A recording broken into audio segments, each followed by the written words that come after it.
back to the final part of our programme today. Now, our next guest knew that he wanted to be a pop star at a very early age after seeing Cliff Richard and the Shads enjoying their summer holiday all out and about. However, unlike most children with such dreams, he went on to make them a reality. Teaming up with his future songwriting partner, Chris Difford and Jools Holland, in the 70s that was, they formed the band Squeeze, and then they went on to enjoy enormous chart success with hits like Cool for Cats and Up the Junction. Well, after 25 years in the business, he decided to go it alone and has just released his first solo single, which he has called Parallel World. So straight from finishing his British tour, will you please welcome Glenn Tilbrook. Hi, how are you? Good, how was the tour? Excellent.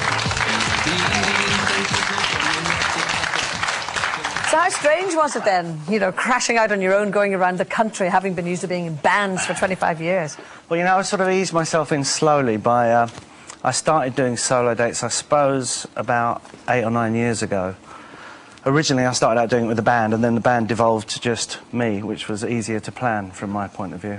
And I found I enjoyed a lot. I enjoyed a lot the freedom from set lists, ability to make it up as you go along and to improvise, and to talk to an audience. Yes, and also being in control of the whole thing. I mean, being ultimately responsible for everything. Yeah. It's quite a good feeling. I like that feeling very much, and I like, you know, more than anything, I like making up as I go along.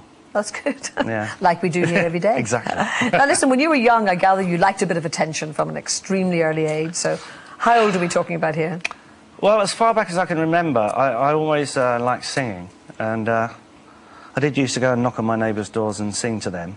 But make them listen. Make them listen, apparently. And they sort of used to reward me with sweets or something. I don't know if that was my ulterior motive at the time, but that's what I used to do. And then the sort of ultimate catalyst for me wanting to be a musician was, as you say, me singing Summer Holiday, which when I saw Cliff and the Shads on a double-decker bus, getting out and playing and people dancing around them, I thought, that's just too good to miss. That's what I want to do. And I never changed my mind. And so you've been living the dream ever since?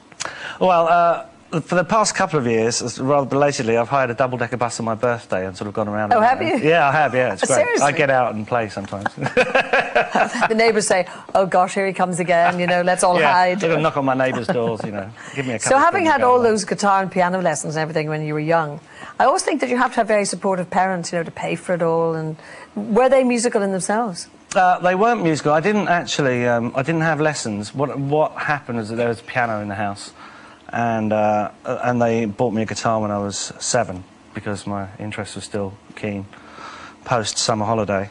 And I had someone who taught me how to tune the guitar, and then I was left to my own devices with it, and that was a good thing for me because I could learn at my own rate. I didn't have anyone I wanted to sound like. I didn't want to be like Jimi Hendrix or Eric Clapton. I just enjoyed the playing of it. So by the time I did want to sound like Jimi Hendrix, and there did come a time when I did, I couldn't do that, but I had the ability to sort of, you know, sound like a very distant facsimile of Jimi Hendrix. And we must talk about Jools Holland, of course, we really know, and Chris Difford. Now, how did you meet up with Chris initially? Chris had put on an advert in a sweet shop window in Blackheath, requesting a guitarist for a band that had a recording contract and a tour of Europe that was imminent, and this was when I was 15, and this looked just absolutely ideally what I wanted.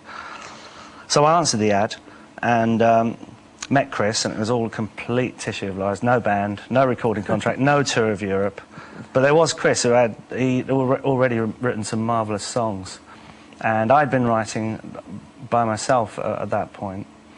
And so Chris and I started writing within about 3 months of meeting each other. And did that feel good? I mean, did he feel like a natural partner to write with? He felt like a natural partner because he was very gifted. At that point, he was a very gifted and continues to be a very gifted lyricist.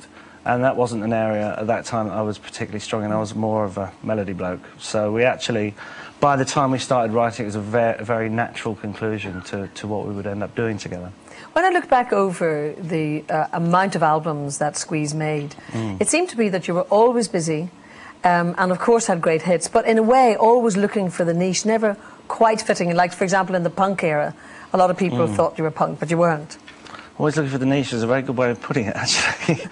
It's, I don't think that we ever really completely slotted into anything that, you know, any movement. And in the long term, that worked both for and against us. It worked for us in the sense that I think we avoided being pigeonholed, and we were able to do our own thing for quite an extraordinarily long time certainly by the terms of the turnover of the business today.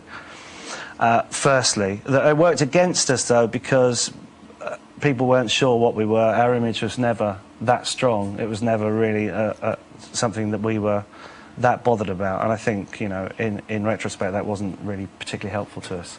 I must say, I'd like to hear your comments about the image after we look at this. I love it, actually. Cool. It was a great hit for you, cool for cats, and here it is. The Sweeney's doing 90 because they've got the work to go. They get a gang of villains in a shed up at Heathrow.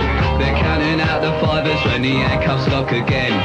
In and out at Wandsworth with the numbers on their names. It's funny how the missus always looks a bleeding sane. And meanwhile at the station there's a couple of likely lads who swear like how's your father, and they're very cool for cats, they're cool for cats. There you were in the back in your red jacket. That's right. And I was under the impression that I was moving in a panther-like fashion, sort of supremely sexy, and it was a bit of a jolt to see the video, actually. So did you actually have, you know, lots of moments where you were all sort of trying to vie for the image, or what's the image going to be, or what are we going to perform in, what are we going to make the videos in?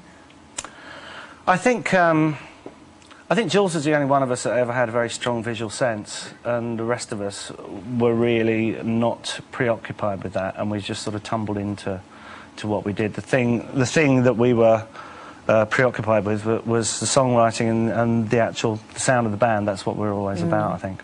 Well, it's been a fascinating career and lots of changes for you, but still great enthusiasm, which is what I like. Yeah. And of course, you're going to hear the new single at the end of the programme. Oh, yes. But for the moment, Glenn, thank you very much indeed. Glenn Tilbrook.